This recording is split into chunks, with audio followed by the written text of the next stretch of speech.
अंदर मेरे लिए नफरत है, आपके अंदर मेरे लिए गुस्सा है, आपके लिए मैं पप्पू हूं। 6 महीने ऐसे सूर्य नमस्कार करूंगा कि मेरी पीठ को भी हर डंडे झेलने की ताकत वाला बना। अबे देख रहा है मोदी जी कितने हम्बल हैं, और एक तुम्हारा पप्पू है, उसे तो पता भी नहीं है कि जूते पहले पहनते हैं या सॉक्स। ओए तू तो रहने दे, उसी जूते से मार खाएगा, समझ रहे?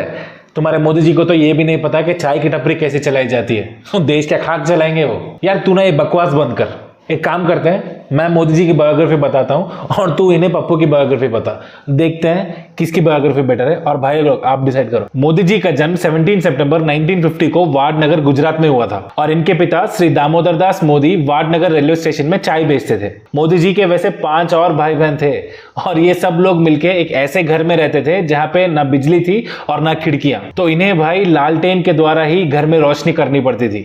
एक बार राहुल गांधी जी से पूछ लालटेन क्या है, तो बोलेंगे रेड कलर का टेंट। मार लिया गंदा सा जोक। अब मेरे बंदे की कहानी सुन। राहुल गांधी जी का जन्म 19 जून 1970 को इंडिया के youngest prime minister Rahul Gandhi ji के घर में हुआ था और बचपन से ही इन्हें लाइमलाइट से परे रखा गया था, क्योंकि भाई सिक्योरिटी नाम की भी कोई चीज होती है ना। जब इनकी दादी श्रीमती इंदिरा गांधी जो तब की प्राइम मिनिस्टर थी, उन्हें अपने ही बॉडीगार्ड्स सतवान सिंह और बेन सिंह ने शूट करके मार दिया था, तब राहुल गांधी जी को बोर्डिंग स्कूल से निकालकर अपने ही घर में होम स्कूलिंग करना पड़ा। उस दौरान राहुल गांधी इतने अकेले पड़ गए थे जितना मोदी जी बिना टेलीप्रॉम्प्टर के अकेला फील करते हैं। हम भारतीयों का टैलेंट जिस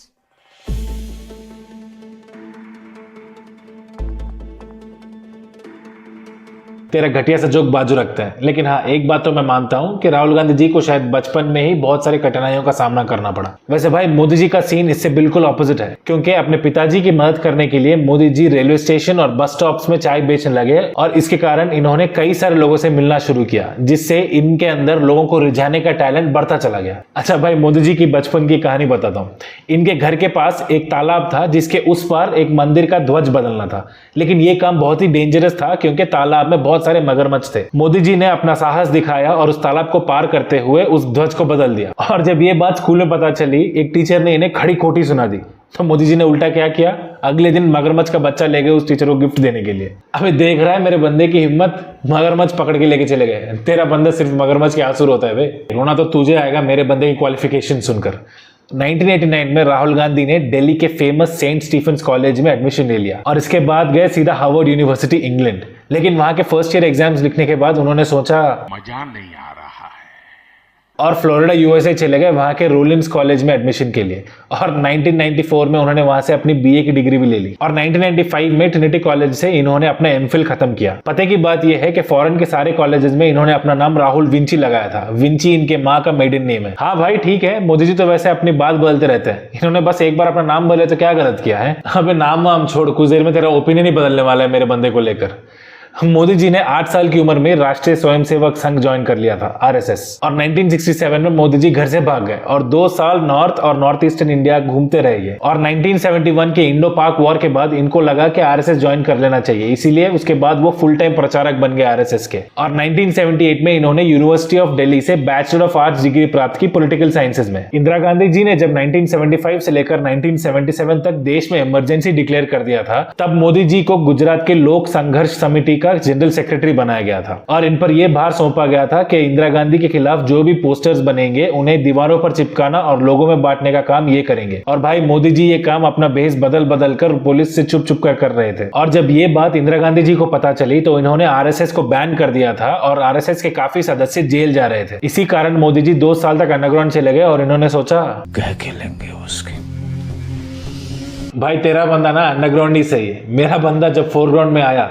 मेरे कहने का मतलब है मई 2004 में जब राहुल गांधी ने चुनाव लड़ने की घोषणा की थी तो इन्होंने अपने पिताजी की कॉन्स्टिट्यूएंसी यानी उत्तर प्रदेश के अमेठी से ही चुनाव लड़के वहां 1 लाख से भी ज्यादा वोट मार्जिन से जीत गए। और 2007 के 24 सितंबर में इन्हें ऑल इंडिया कांग्रेस कमेटी का जनरल सेक्रेटरी बना दिया गया और तो और इन्हें इंडियन यूथ कांग्रेस एवं national students union of India का भी अध्यक्ष बना दिया गया था। और इनके अध्यक्ष बनने के बाद ही एनएसयूआई और इंडियन यूथ कांग्रेस के मेंबर्स 2 लाख से बढ़कर 25 लाख बन गए थे, क्योंकि इंडियन यूथ ने भी इनको देखकर सोचा क्या बात है सर, क्या बात है सर, क्या बात, ये बात है। 2009 के जनरल असेंबली इलेक्शंस में इन्होंने 6 हफ्तों में 125 रैलीज में स्पीच देकर अपनी अमेठी की सीट पर पकड़ जमाए रखी। और तो और कांग्रेस भी इलेक्शन जीत गई इनकी मदद से। कांग्रेस को कुल मिलाकर 206 सीट्स मिले थे और यूपीए को 259।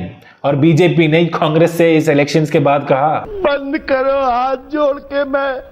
अरे भाई वो सब मोदी लहर के आने के पहले की बातें हैं। पहले मोदी जी को नेशनल लेवल पे अखाड़े में उतरने तो दो। 1990 में मोदी जी को बीजेपी के नेशनल इलेक्शन कमेटी का सदस्य बनाया गया और कहा जाता है कि 1995 के स्टेट असेंबली इलेक्शंस में मोदी जी की इलेक्शन स्ट्रेटेजी काम आई। इसलिए नवंबर 1995 में मोदी जी को नेशनल सेक्रेटरी बना दिया गया था। 2001 में जब गुजरात के सीएम केशुभाई पटेल की सेहत बहुत ही ज्यादा बिगड़ने लगी तो बीजेपी के हाईकमान ने डिसाइड किया कि उनके उत्तराधिकारी बनेंगे मोदी जी और 7 अक्टूबर 2001 को मोदी जी बन गए गुजरात के नए सीएम और दिसंबर 2002 के इलेक्शंस तक इन्हें वहां का भार संभालना था। अबे तेरा बंदा कुछ बना क्या जिंदगी में? स्कूल के फैंसी ड्रेस कंपटीशन में भी शायद वो कभी सीएम नहीं बना भाई। अबे ज्यादा फुदक मत, राहुल गांधी जी के पास बहुत टाइम है, सीधा प्राइम मिनिस्टर ही बनेगा हमारा वाला। 2012 में हुए यूपी असेंबली इलेक्शंस में राहुल गांधी ने सिर्फ 2 महीनों में 200 से भी ज्यादा रैलीज में स्पीच दिया, लेकिन अनफॉर्चुनेटली रिजल्ट इनके हित में नहीं आया। 2014 के जनरल इलेक्शंस में पिछली बार के 206 सीट की तुलना में इस बार सिर्फ 44 सीट्स आए थे और यूपीए को टोटल सिर्फ 59 सीट्स मिले थे। और भाई 2019 में हुए जनरल असेंबली इलेक्शंस में तो स्मृति ईरानी जी ने हरा दिया राहुल गांधी को, वो भी 55,000 के वोट मार्जिन से।